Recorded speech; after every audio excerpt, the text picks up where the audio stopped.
Nityananda. Jaya Advaita Chandra Jaya Gaura Bhakta Vrinda.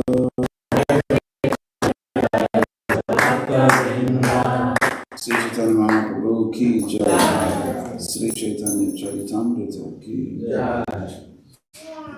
Sunday devotional service ki jai. Where are we? 152. Good. Malihana karise bija aropan.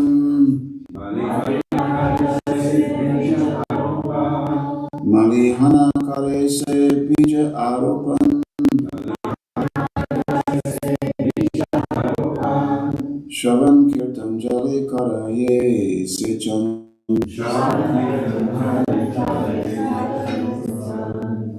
Shabana kirtana jale karaye secham.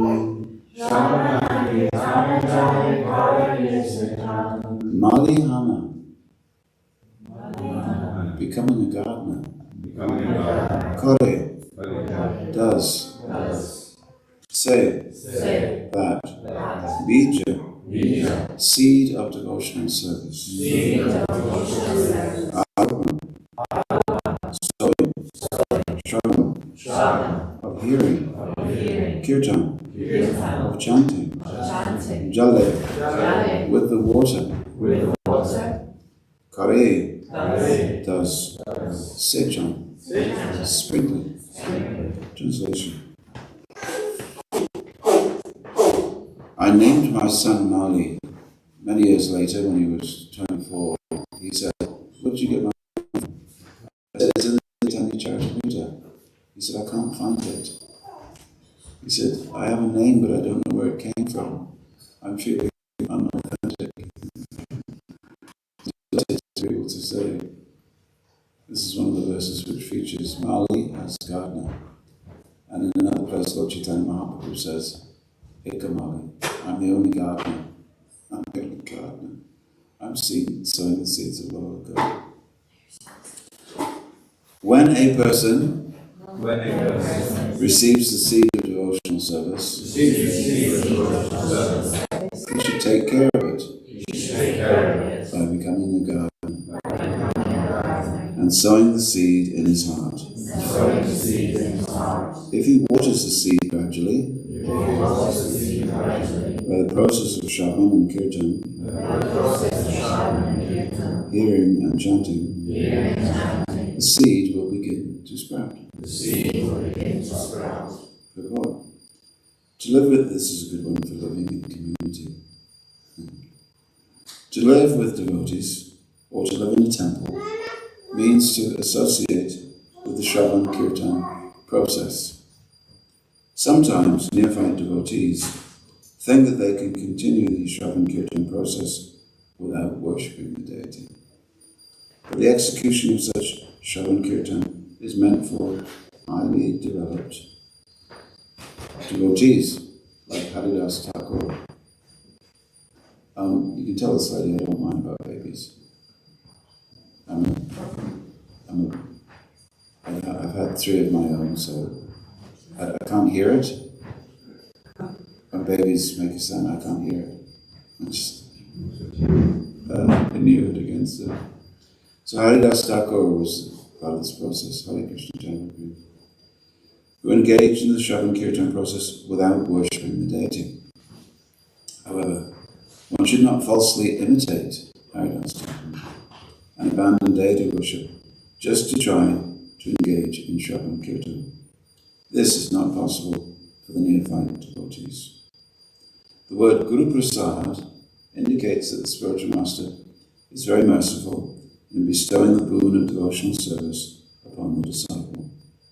That is the best possible gift the spiritual master has to offer. Those with a background of pious life are able to receive life's supreme benefit, and to bestow this benefit, the Supreme Personality of Godhead sends his representative to impart his mercy. Endowed with the mercy of the Supreme Personality of Godhead, The spiritual master distributes the mercy to those who are elevated and pious. Thus the spiritual master trains his disciples to render devotional service unto the Supreme Personality of God. This is called Guru Kripa. So the Guru Kripa is the engagement by the Guru of the disciple in service. It is Krishna Prasad, Krishna's mercy, that he sends a bona fide master to the deserving disciple. By the mercy of Krishna, one meets the bona fide spiritual master, and by the mercy of the spiritual master, the disciple is fully trained in the devotional service of the Lord. Okay, we've got that part. Bhakti Lata Bija means the seed of devotional service. Everything has an original cause or seed. We discussed that yesterday, didn't we? For any idea, program, plan, or device, there is first of all the contemplation of the plan, and that is called bija, or the seed. The methods, rules, and regulations by which one is perfectly trained in devotional service constitute the Bhakti Lata Bija, or seed of devotional service. This is very interesting. Sometimes we refer to the Bhakti Lata Bija as initiation. The Guru gives the seed of devotional service. But please note what's being said here. The methods, rules, and regulations by which one is perfectly trained in devotional service constitute the Bhakti Lata Bija. So you can't just get initiated without being given also a whole package. The methods, rules, and regulations, that comes along as a package. And I'll bring out why that is. The Bhakti Lata Bija is received from the spiritual master by the grace of Krishna. Other seeds called Anyabhilasa Bija include Karma Bija and Jnana Bija. If one is not fortunate enough to receive the Bhakti Lata Bija from the spiritual master, he instead cultivates such seeds as Karma Bija, Jnana Bija, or political, social, or philanthropic Bijas. However, the Bhakti Lata Bija is different from these other Bijas. The Bhakti Lata Bija can be received only through the mercy of the spiritual master. Therefore, one has to satisfy the spiritual master to get the Bhakti Lata Bija. Yasya prasadat bhagavat prasada. The Bhakti Lata Bija is the origin of devotional service. Unless one satisfies the spiritual master, he gets the Bija, or root cause, of karma, jnana, and yoga, without the benefit of devotional service. But one who is faithful to his spiritual master gets the Bhakti Lata Bija. This Bhakti Lata Bija is received when one is initiated by the bona fide spiritual master. After receiving the spiritual master's mercy, one must repeat his instructions, and this is called Shravan Kirtan, hearing and chanting. One who has not properly heard from the spiritual master, or does not follow the regulated principles, is not fit for chanting kirtan. This is explained in the Bhagavad Gita 241, Vyavasayatmika buddhir ekeha kurunandana. One who has not listened carefully to the instructions of the spiritual master is unfit for chanting or for preaching the cult of devotional service.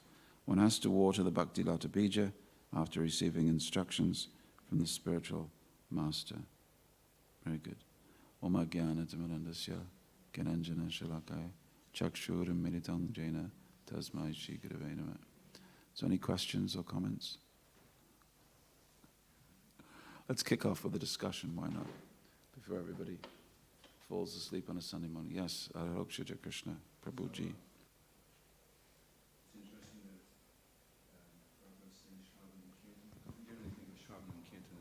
Chanting Hare Krishna, but here he's defining it as hearing and repeating the instructions of the spiritual master. It's a different emphasis. Of course, the instruction of the spiritual master is to chant as well. But I just wonder why Srila Prabhupada has made that distinction rather than just saying chanting Hare Krishna. Yes. Saying. Yeah. On the train, on the way up here, which I had a long time to read. So I was reading an essay about how Vishwanath Chakravarti Thakur, Baladeva Vijayabhushana, they all comment on the Bhakti Lata Bija as being something that can only be received, that bhakti can only be received by sadhu sangha. And they mention Narada Muni's association with Sanat Kumar, Vyasadev's association with Narada Muni, others' association with Vyasadeva, and on and on. Sata Prasangam, was it Sata Prasangam and Virya Samvido? That you receive bhakti by those, receiving bhakti. Bhakti is not something that is intellectual. It's not that you can read a book on bhakti and you've got bhakti. It's not that you can look at a picture of Krishna and you get bhakti. Somehow you zapped. You're somehow zapped. But bhakti comes from those who have bhakti. Because bhakti is Swarup Shakti. It's Krishna's Swarup Shakti. It's non-different from Srimati Radharani, so it's Krishna's internal energy. So it's impossible to receive it except from someone who has it. And someone has it because they have been graced by their sadhu. So the chain of sadhus in the Guru Parampara, which is a sort of way that we understand that people have been connected to a group of sadhus, or a sadhu, an individual sadhu. This is our most precious asset. And therefore, in the matter of chanting the Hare Krishna mantra, offending the sadhu is the worst possible thing because it disconnects you from that connection. So, your question was about Shravan and Kirtan. Well, on different occasions, Prabhupada said simply, what did he say, in London in 1969, Prabhupada said, in Conway Hall, he said, so you simply have to do two things to attain perfection in Kali Yuga. He said, just do two things. He says, chant Hare Krishna and keep a picture of Panchatattva in your home. That's all you have to do. Which is an interesting statement for him to make. Just keep us. And we have so many things to do, don't we? So many rituals, and so many mudras, and just keep a picture of Panchatattva in your home and chant Hare Krishna. So sometimes the translation of Shravan Kirtan is like that, just the holy name. On other occasions, Prabhupada said that Krishna has become manifest in Kali Yuga just after his personal departure by the arising of the sun of Kali Yuga. And what gives sunlight in the darkness of Kali Yuga is the Srimad Bhagavatam.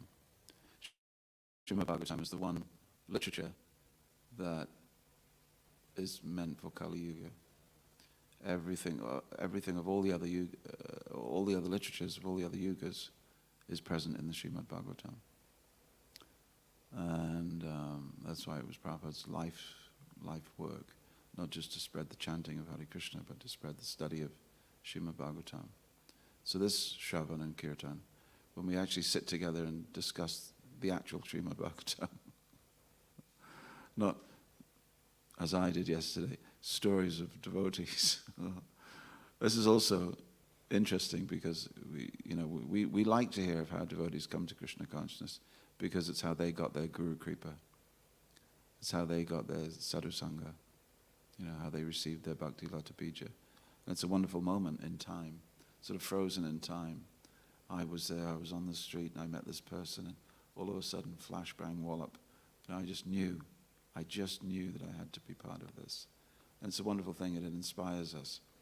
However, that's of a secondary nature to actually discussing Garuda, Narada, Vyas, and the different Ambarish Maharaj, and all the different activities mentioned in Srimad Bhagavatam. So this is also Shravan Kirtan. You can also extend it by saying Shravan Kirtan is to hear the wonderful activities of the devotees, but let's not avoid the principal activities, which are the principal rendition of Shravan Kirtan, which is the holy names of Krishna. And it seems to me that, although Srila Prabhupada said, I gave you the Maha Mantra, the Panchatattva mantra, and in the Shingadev prayers, Prabhupada said one time, he said, Achyutananda Swami has given you all the rest. There was a time when here goes the stories, when I first became a devotee, that Guru Puja had only just started when I became a devotee, 1974. It came from Bombay. They had the first Guru Puja in Bombay with that song that we sing every day, Shri Guru Charanapadma. It wasn't sung before. And we had the words of the song and the tune, but we didn't know what the song meant because we had no translation. So we normally repeat the English translation after the Guru Puja. That act of repeating the translation came in because we didn't know the translation, so we had to read it. So you don't actually have to read the English translation or speak the English translation after Guru Puja. It just comes from 1974. And what we did to make sure that we knew what we would read, not the translation of this song, but the translation of the first song that we sing every morning, the Samsara Prayers, as we call it, or Guruvashtak, as it's really known. The Samsara Prayers. What are you praying to, Samsara? I'm going to give you some Samsara, my dear Samsara, please leave me alone. Yeah. Or sometimes people, they call the Nrsimhadev prayers the Namaste prayers. Or before we take prasadam, we're going to sing the Sharira prayers. We're a funny lot, aren't we?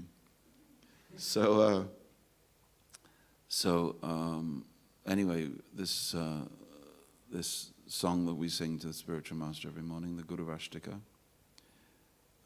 is written by Vishwanath Chakravarti Thakur, who lived in the middle to late 1700s when he wrote this, and he's very influential.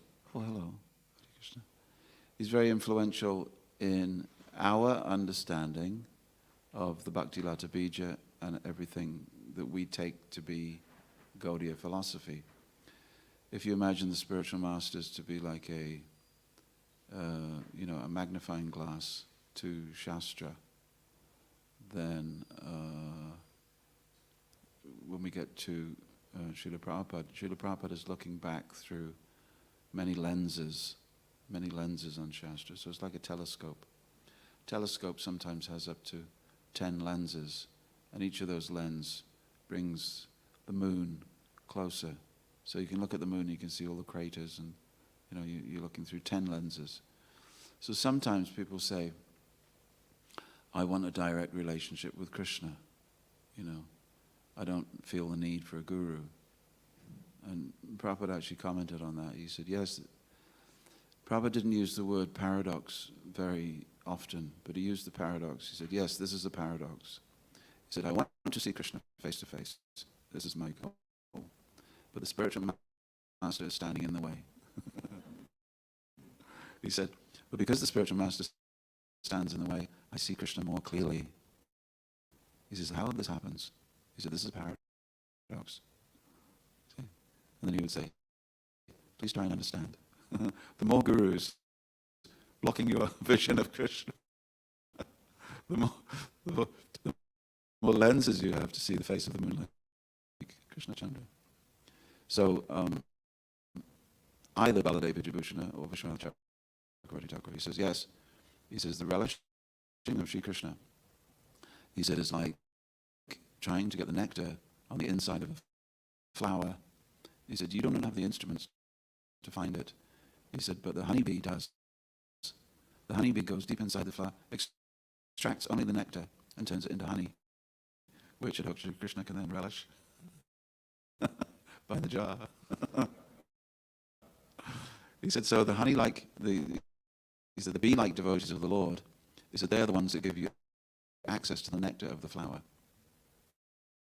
Without them, you cannot experience it. The bee has the mechanism of giving you the nectar of the flower, so you can't get in there. Then, interestingly, in the Padma Purana, and I never knew this is new to me, so it'll be new to you maybe. The Padma Purana actually has the description of a magnifying glass. Now, Padma Purana is what, 5,000 years old. I didn't know they had magnifying glasses back then. I thought it was just Van Leeuwenhoek in Amsterdam that came. He was a spectacle maker. But when you think of it, it's not such a difficult thing to make glass. And if you've got glass and you can see that things get bigger when the glass has a sort of bulb in it, then you do a bit of science. So it's wrong to think that something called science was invented in 1850 by the English. Please don't think that.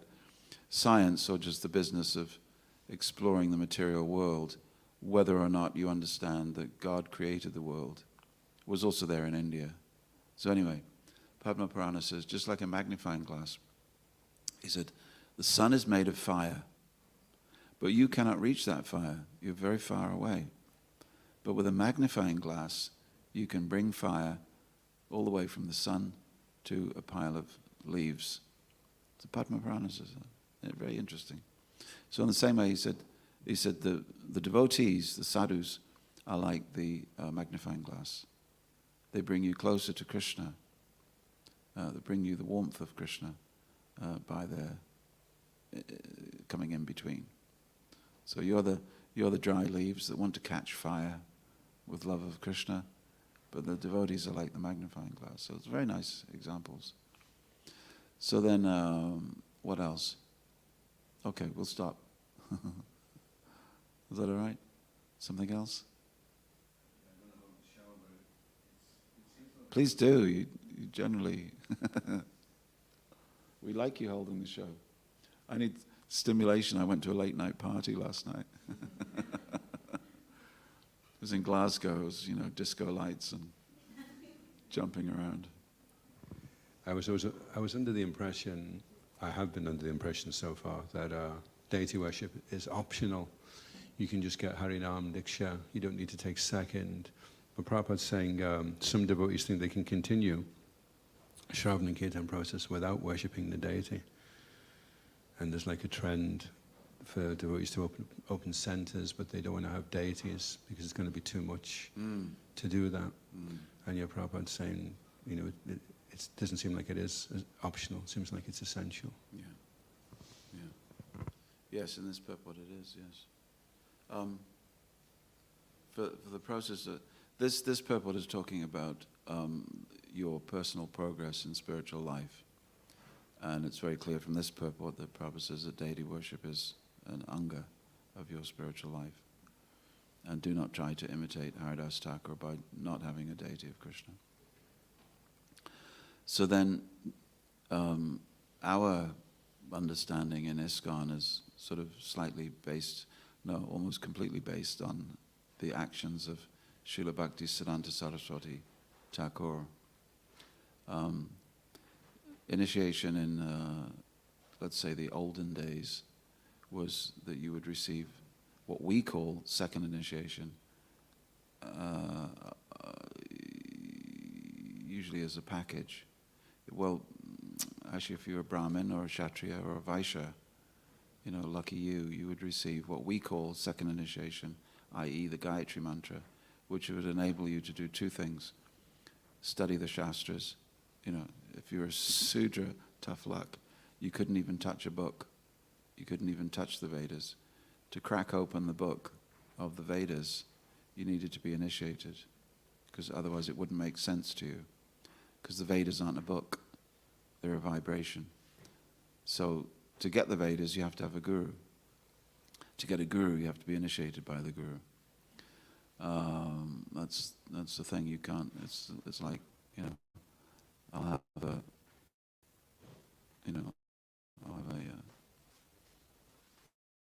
have a wife, but we won't be married. Or I'll own this house, but not have the ownership, the title deeds. You know, it's a contract. It must be there. We know that. We often speak about these things. So, so that Gayatri Mantra you would receive when you were between the ages of 8 to 16. Between the ages of 8 and 16, you'd receive what we call second initiation, but you would get it first. And from the ages of 8, you'd begin your Gurukula education. We have a devotee in London. His name is Kartik Chandra, who went to school. He got initiated when he was 7, studied Sanskrit until he was, 5, got initiated when he was 8-ish, studied Sanskrit until the age of 17. So he can go to, Starbucks and order a coffee in fluent Sanskrit.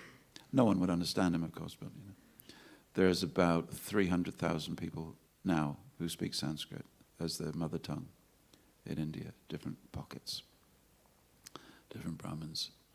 So Kartik Chandra is like just fluent, and it's wonderful to hear because you ask him the meaning of a word, in the Bhagavatam class or something. He says, "Wow, well, this means this and this means that, but when you say it like this, it means this." And you've got to be careful because Vishwanath Chakravarti Thakur says this and Baladev says this. However, it's like a class in itself. He's a wonderful devotee. So, where were we? Yes. So that was your entrance into the world of, then if at some stage, and this was your sort of Kula Guru, it means the Guru who's most, there are no cars in ancient India. And, there's bandits in between you and any holy place that you want to go to. So you normally got initiated by a person who didn't live very far away. So if I live in Scotland, I get initiated by the Scottish Guru. But only if I live in the south of Scotland because I can't travel to Inverness. I've heard there's a Guru in Inverness, but I'll never get to meet him because I can't walk there. So you have no horse, you have no bullock, and there's no trains. It's ancient India. So the culture was you get initiated by a Kula Guru who's local to you and may even be a family Guru. And I gave a donation in a temple in Sri Rangam in South India. And the young lad wanted to repair the roof. And it was a beautiful ancient temple of Lord Nrsingadev established by one of the disciples of Ramanujacharya. So I thought, okay, this is my chance to do a little bit of service. And he said, "Oh, come home for some hot milk." I said, "Okay, sounds good." And he took me into his house, which was in what they call the Agraharam, which is the chain of houses that are around the temple where the Brahmins live. Only Brahmins live there. You can't rent it unless you're Brahmin. So, hot milk, and I looked around the room and everything was black granite. So, being from the West, I said, "Well, I like what you've done with the place." I said, "How old is this house?" He said, 1100. I said, "And how long have you been living here?" He said, 1100. I thought, poor man doesn't understand my English. Now, how long have you been living? Oh, no. He said, "My family, since 1100, we've been here." And he can trace his family tree back to the time of Ramanujacharya. So I said, what do you do? It was like the next question you always ask people, what do you do for a living? And he said, "Oh, I'm a Brahmin." He said, "This is my father." I said, "What does your father do?" "He's a guru." I said, "Oh, interesting. I was writing the book, the Guru and Disciple book, so I wanted to find out how it works, I said, "Oh, does he have disciples?" And he looked at me as if I was stupid, I said, "How can you be a guru without disciples?" It's like, I'm a rich man. I don't have any money, but I'm really rich. So he says, 1,000. thousands of hours. Oh, okay, that's good. And I said, and anyway, what he explained was that his father initiates people who are the sons and daughters of his father's disciples. And his grandfather initiated the sons and daughters of his father's disciples. So this is a chain of guru and disciple that goes, and it's for convenience. And sometimes what happens, and quite often what happens, is that the guru doesn't know a lot, or doesn't teach a lot, or is not very spiritually dynamic. So, we've heard that. So Srila Prabhupada he received initiation from one such family guru. But Bhaktisiddhanta Saraswati's practice was to give second initiation again at a later point because, he wanted to introduce the spiritual dynamism. Because his father, Bhaktivinoda Thakur, had told him, he said, what is the use of simply blowing wind in someone's ear? He said, if you give the mantra, but you do not give instructions, which is mentioned in this purport, if you give the mantra, but you don't mention it, how will your student deliver himself from Maya? I have seen many gurus simply blowing wind into the disciple's ear, and the disciple... It's good, isn't it? And he says simply the students, they're going to parties by night, and by day they are, not studying. So he's seen this in the Bengal of the 1860s. So he's commenting on that. So he tells his son, Bhaktisiddhanta Saraswati Thakur, make sure that when you give initiation, and he presumed that he would give initiation because that's what you do. You cannot start a spiritual movement or continue a spiritual movement without teaching someone the Vedas.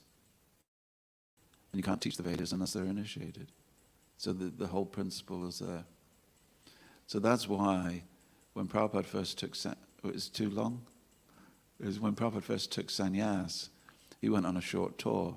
He went to Kanpur, and another place was Agra, where the Taj Mahal is. So Prabhupada's giving this class in Agra.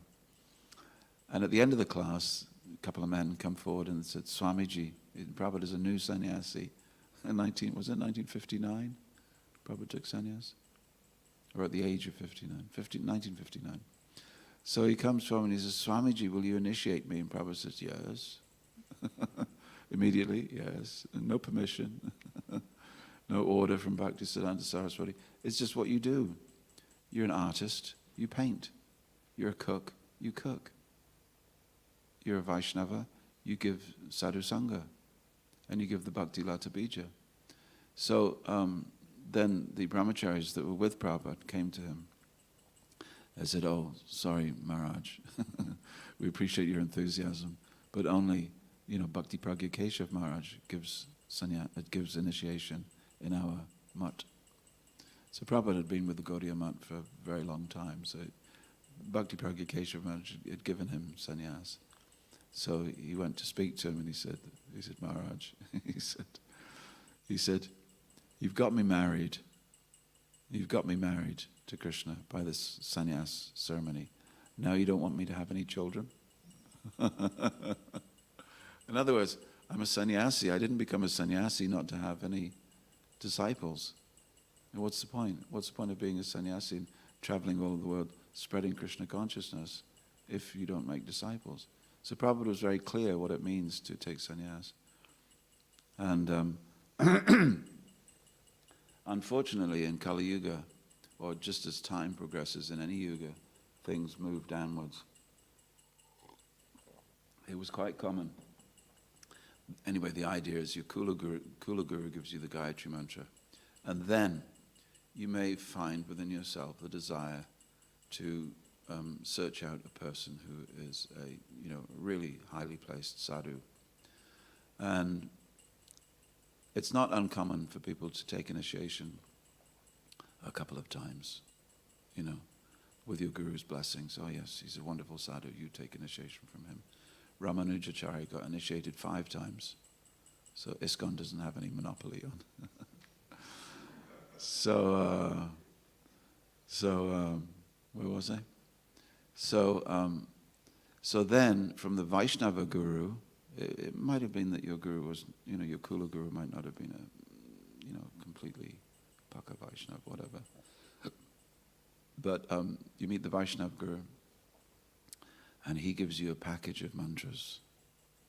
He gives you a package of mantras that are going to be the mantras that you use in your life. And this package of mantras may involve some pancharatric mantras, which is what we call the other part of our Gayatri, and the holy name of Krishna. So for instance, in the Ramanuja Sampradaya, you receive Om Namo Narayanaya, which we were chanting last night to great effect. That is the mantra that you're given at initiation, plus another one which I always forget. And the third mantra that you receive when you get initiated by the Sri Sampradaya is Sarva Dharman Parichaja Mamekam Sharanam Braja Ahang Twang Sarva Papebhyo Mokshayashrami Ma Suchaha. That's the third mantra that you receive. You keep that mantra with you and you recite it every day. It's a good mantra. You know that mantra, everyone? You know that one? Give me the chapter. Chapter 18, verse 60, verse 66, that's right. So some gurus, some Gaudiya gurus in the line of Lord Chaitanya, they give 16 mantras. 16 mantras. We get 7 or so. 7 different mantras. So anyway, before you get these mantras, you are expected to become qualified.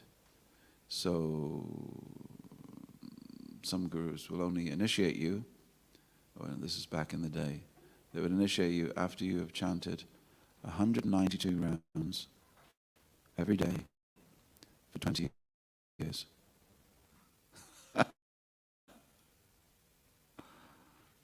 Then later on, gurus were giving initiation after you chanted 64 rounds a day for 20 years, because they couldn't find anybody that was on the level of Haridas Thakur. This was from 500 years ago until today. Now, if you go to Radhakund, you can receive initiation from a Radhakund Babaji if you chant 4 rounds for 4 days. And then you are given your Raganuga Bhakti sadhana. So there are many, many people driving a bus in Calcutta who have been given their bhava, their Ekadas bhava, their 11 symptoms of the handmaidens of the gopis in Braj. And you can see how this came down, down, down, down, down. So people get initiated. And unfortunately, our ISKCON devotees are taken in by it. Please forgive me, but many of them are Russians. They go to Radhakund and they get initiated very quickly. I had 2 people on my, this is being broadcast, I had 2 people on my mentorship group, and they were with me for a couple of years, and I thought I was, the guru always thinks that he's doing really well with his students, I wasn't a guru, but a teacher, So they were with me for 2 years, and they were making nice progress. They went to India. On the 3rd day they were in India, they met they'd heard about a guru from Radhakund. They took initiation from him on the 3rd day. He didn't ask them for any qualification. Their qualification was that they were part of Kripamoya Das's mentorship group in England. That's the qualification they presented to the Radhakund Babaji. He gave them initiation after they'd been in India, just after a few hours after meeting him. 1 week later, he died. They came back to me and they said, now what do we do? I said, it's your problem. It's your problem. I said, you do realize it's very, very, very fortunate that you got initiated by a holy man, but you don't have the structure around you. You have no longevity. You have no inspiration. You're separated. So what Prabhupada does, in creating ISKCON is to create a worldwide community of sadhus and temples in which we can learn this Shravan Kirtan process. It's not a one-off hit. Not that I will go to this place, receive some Bhakti Lata Bija, come home and then cultivate it by myself in my, apartment on the 15th floor of a block in Wishaw. It does not work like that. It doesn't work like that. We wish that it would, of course. Wouldn't it be wonderful if we could just sort of, fly over Glasgow and throw Bhakti Lata Bij seeds out of the window of a helicopter, and whoever picked one up would get love of God. Unfortunately, love of God takes cultivation. Cultivation takes time, plus effort, plus determination, plus perseverance, plus removing the obstacles on your path, plus hanging out with people who are better than you. And that's the hard part. If you're a screwball character and someone says you have to find higher association, and you're like Duryodhan, who received that instruction, he went all over the world and he said, no, sorry, can't find anybody better than me. And Yudhishthira, he was asked to go and find someone worse than him. He went all over the world and he said, no, can't find anybody worse than me. So these are the differences between the Duryodhan character and the Yudhishthira character. I have many, many people in my long history in ISKCON that came to the temple, and then within a week they were thinking, there's no one here that's really spiritual. I went to an ISKCON temple, I couldn't find anybody spiritual. I couldn't find anybody that could teach me anything. And those people, they carry on, and no one can ever teach them anything. No one can ever teach them anything because they just think that they know it already. If you think that you know it already, then you've got nothing to learn. I'm spiritual. What do the Hare Krishnas have to teach me? Nothing, because you can't hear. So Shravan means my disqualification is that I have no inclination to hear the Shastra. When I hear Shastra, I fall asleep. I think I know everything already, and I'm not interested. One time a lady came to Prabhupada and she said, Prabhupada, what is it? And she read a line of the Bhagavatam, something like, the moon rose from the ocean and the giant fish swam, or something like that. Forget what it was. She said, what does it mean? Prabhupada just looked at it and he said, say it again. She said, the moon rose from the ocean giant. He said, say it again. And she went, the giant fish swam and the moon rose. He said, now say it again. He said, now do you understand? She said, I think so. He said, this process, you become purified by repetition. He said, repetition is the mother of learning, and the mother of understanding. So by repeating the Srimad Bhagavatam, we eventually enter, as Prabhupada says, enter into the mysteries of its understanding. This is the thing. Another point?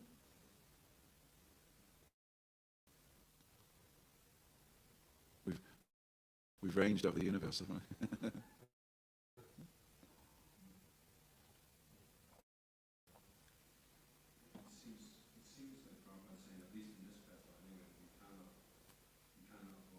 Deity worship.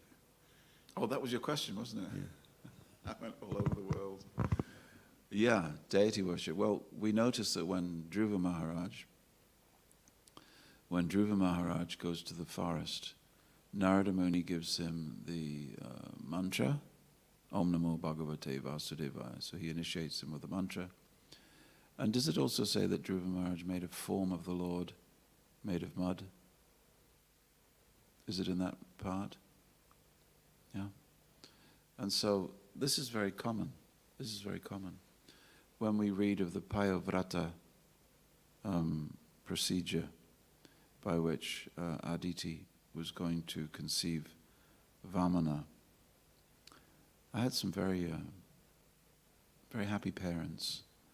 They'd read the Bhagavatam, they'd read of the Payovrata procedure where we worship the Maruts and chant mantras for 12 days and do a fire sacrifice. And the lady asked, could I take her through that procedure? And the husband was, acquiescing to the lady's demands, Indian couple. And, I guided them in as much as I could in this procedure. And she became pregnant and had a beautiful son, wonderful son, smart boy. And they're very happy with me. But all I did was I read it in the Bhagavatam. I said, this is what you do. It says it right here in the 8th canto. This is how to have a godly son. So part of that Payavrata ceremony is that you fashion a deity. If I'm not mistaken, you fashion the deity. When Chaitanya Mahaprabhu was in Sri Rangam, he fashioned the deity of Jagannath, and you can still go there and you can see the deities of Jagannath, Baladev and Subhadra that Lord Chaitanya made with his own hands. So deity worship is not something over there or at a temple. It's something that's as intrinsic to practicing devotional service as your mouth. Just like kirtan you can find in a temple, but you don't have to go to a temple to chant. Deity worship you can find in a temple, but you don't have to go to a temple to find deity worship. It should be part of your daily activities. There are many places where Prabhupada says deity worship is essential. There are many places where Prabhupada says, so deity worship is for the neophyte. And he often says things about, let the neophytes remain in the temple ringing the bells. We shall go and preach, like that.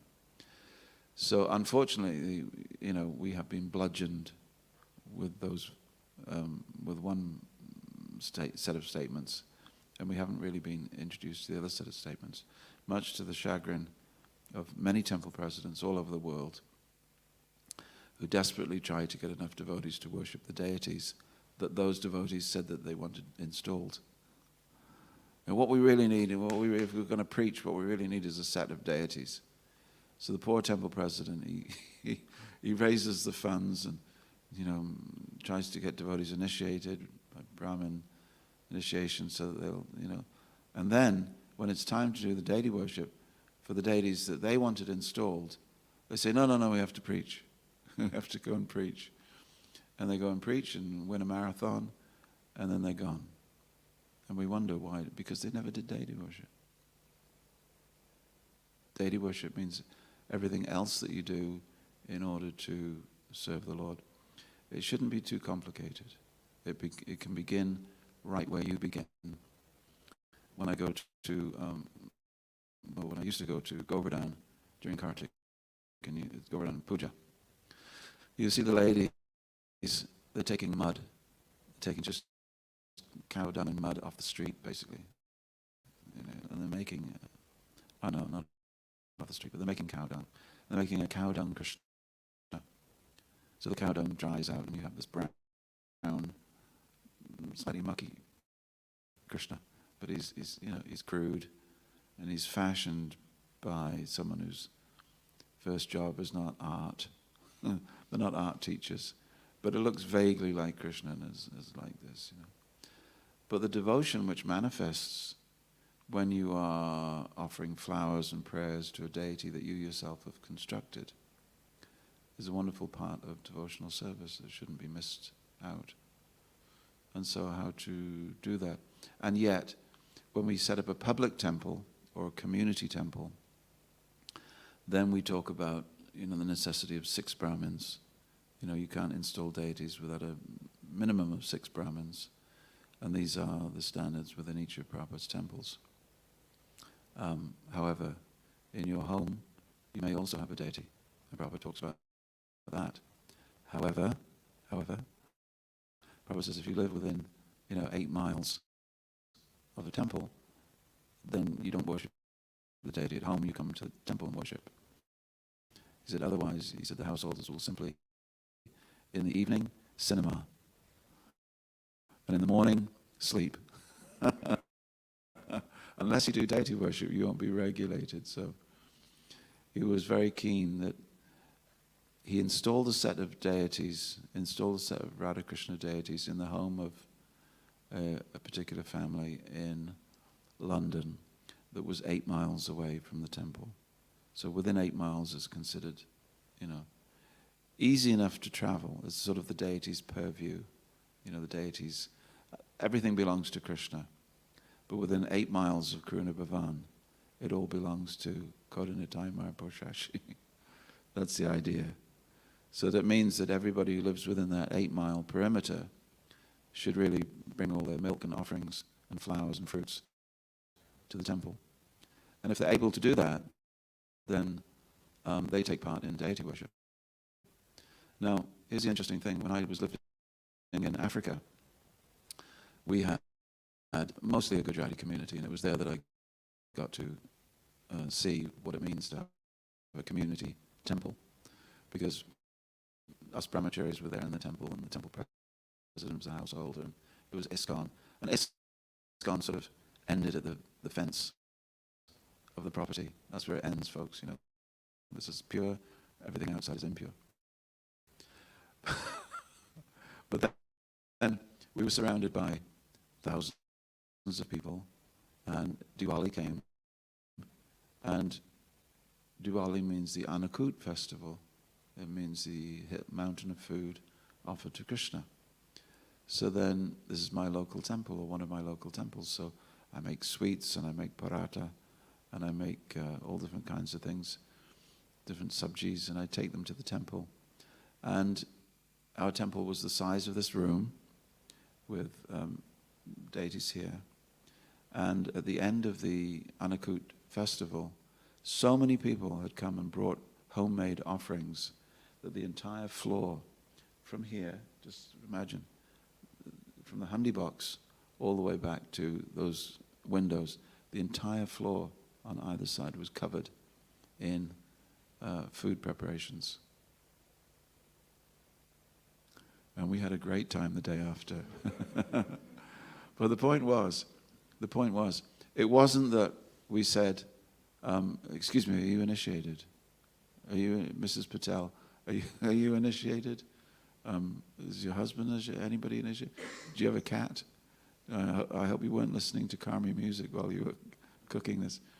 Because on certain times, part of deity worship is that you have the community spirit. And it's a little bit like when we have the Festival of Colors here. When we have the Festival of Colors, local people come and have a great time. You don't stop them at the gate saying, are you chanting? Because if you're not chanting, you can't join this community. It's our community here. You do understand that, right? It's our Festival of Colors. You can't come unless you're a devotee. You're going to be a devotee? Okay, you're in. You're not interested in Krishna? Okay, get lost. No, they come because we want the temple to be a community asset. Everything within 8 miles of this temple belongs to them. So why would you not invite local people to come and do their thing? Now, you may say, okay, here's the rules. They can cook something and they can bring it, and then the next day or in the evening they can take it back. So that way devotees are not eating, food prepared by non-devotees. That you can do. But the act of offering is a devotional act, and you can involve people in that. So the point is, devotion begins where devotion begins. So deity worship begins where deity worship begins. And it's a vital ingredient. It doesn't mean, I got first initiation yesterday, I'm going to do the offering to the deities here at Karuna Bhavan tomorrow. It doesn't mean that.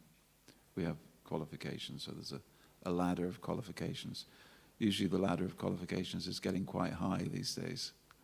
To get a second initiation, you have to, study Bhakti Shastri for 2 years. We've made that qualification. If we want more Brahmins, if we really want to solve the problem of having not enough Brahmins in our ISKCON temples, then we may have to return to Prabhupada's standard of second initiation, which was where I came to the temple and I was first initiated after 5 months. You've been here for 5 months now, you're not initiated. Okay, you're going to get initiated. Prabhupada's coming, etc. After 6 months, a further 6 months, second initiation. So after 11 months of being a devotee, I was first and second initiated. The idea was initiation is the beginning. It's not a graduation ceremony. It's not. And after jumping through all our ISKCON hoops and studying Bhakti Shastri for 2 years and going on Sankirtan for 9 years, now you're qualified to get... It's not. It's a Bhakti Lata Bij. It's a seed. It's the beginning of something, not the end of something. So I just thought I'd throw that in there. But Hare Krishna. So we come to right in the beginning of the Srimad Bhagavatam, which is our Shastra and which contains everything, we find that Narada Muni, in his explanation to his disciple Srila Vyasadeva of how he became a devotee, he describes that once, with the permission of the Mahatmas or the Bhaktivedantas, I took their remnants, took the remnants of their prasadam. So I got their association. And he credits his lifelong dedication to Krishna as a result of that almost chance incident. Now Prabhupada says here that you live a life of punya. There's many descriptions by our acharyas that what is meant by the word punya here is bhakti sukriti. Bhakti sukriti. Not karma agyata sukriti or jnana agyata sukriti. In other words, good activities, punya activities, glorious activities that you did, which indirectly were connected to either a sadhu or a deity. And that's why deities are, in every village in India. So everybody gets an opportunity. There's a very famous story, of the rat. You know the story of the rat? It was very hungry. It was in Varanasi. The rat was very hungry and would come out at night and nibble the prasadam remnants from the altar. So one night this rat, she came in and there was nothing left and she was so hungry. But there was a ghee lamp that was still burning. I may have told this story at least 5 times before when I came to Scotland. And there was a little bit of ghee left in the cotton wool at the bottom of but it was still burning. So she took a bite to get the ghee, but it burned her whiskers, and it burned her face, and it burned her whole body. And as it was hurting her, she was jumping up and down, and she was going like this, jump, jump to the left, jump to the right. So the ghee lamp was being offered as she was jumping in her final. So she died offering the lamp to the Lord. In her next life, she took birth as the Queen of Varanasi, who performed much devotional service. So this type of, it's a story. It's because the next question that you will ask me was, how do you know? But just a little bit of devotional service.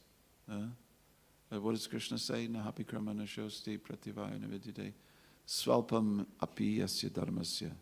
Swalpam, tiny little bit. Trayate mahato bhayat. Just a little bit is enough to save you from going down into the animal species. And unfortunately we have a human society which is preparing itself to go down into the human species. I had a vivid vision of that. I mean, I don't have visions, and I won't claim to have any visions. But on this particular occasion, I had a vivid vision. Can I share it? It was in 1976. 1976. And we had just received a Back to Godhead magazines. It was Christmas. And we were doing what we used to call in the old days the Christmas Marathon. And I unashamedly refer it to the Christmas Marathon. And it became what did it become? The Prabhupada Marathon, as if to say we have to rename it because Christmas is, so we don't celebrate Christmas. And then became the, what did it become? Then it became the winter marathon. Do you remember? Anyway, the Christmas marathon. And we had made, we were distributing Back to Godhead magazines that year. That was our output. But in order to maximize our distribution, we went down on the London Underground. And the London Underground trains, the doors shut. And there's a couple of seconds in there where you can get in an announcement. A couple of seconds of embarrassing quiet before the train sets off. So we were saying, good afternoon, ladies and gentlemen. We're collecting to help old age, disease, birth and death. And this Christmas, please give generously. We had a bucket. We'd walk up and down the carriage and people would throw coins. It was amazing. This was long before the era of charity muggers or chuggers or different people who've basically copied our technique. And it was just, it was just amazing. We'd go up and down the carriage. And why it was amazing? Because it was pure meditation. You just start from one end and go right down to the other. And people would be throwing money. I've never been in a situation before or since where I'm just standing there and people are throwing money at me. It was quite an amazing feeling. And I'm giving out Prabhupada's, magazines, Prabhupada's words in. And we got so excited, we'd get to the end of the carriage. We wouldn't even wait till the train stopped. So we'd open the door at the end of the carriage, step over the links between the carriage while the train was moving, and surprise the people in the next carriage. Anyway, sometimes we would read what's in the books that we're selling to people. It's always a good technique to know what's in the books. And on this particular occasion, we had read something about hell. There was something about hell. There was something about, either it was in the Bhagavatam class that morning or, it was the child in the womb. The child in the womb. And I think at that time, Prabhupada had translated the 5th canto. So it was the very first time that we were learning about, the creamy bhojan, where one becomes food for worms. One becomes a worm in an infinite ocean of worms, and those worms eat you for eternity. And we took that seriously, we took it literally, which of course is meant to be taken literally, but Prabhupada translated it, therefore it was coming down from on high. So we read this and we thought, oh my God, all these people are going to hell. And it was a real meditation for us as we ran out the door. So I was thinking of worms, ocean of worms, being eaten by worms. And I was in this packed carriage at rush hour. And the whole carriage turned into a carriage full of worms all eating each other. And I'd missed that carriage and I thought, I got to keep going. And so we kept going. And we were 14 hours underground. It was incredible. And at the end of the day, we'd be coughing up soot, and our eyes would be black, like little chimney sweeps. Noses would be black, lips would be black, but our faces would be bright. It was the most wonderful feeling. I think it's one of the few times that I've stopped distribution at the end of the day and just sat down on a bench and just wept. The feeling. You just rise above everything. It's wonderful. So, should we finish there? Good. Hare Krishna. Bhakti Lata Bij Ki Jai. Srila Prabhupada Satam Prasanga Mama Virya Samvido. Srila Prabhupada Ki Jai. Chaitanya Charitamrita Ki Jai.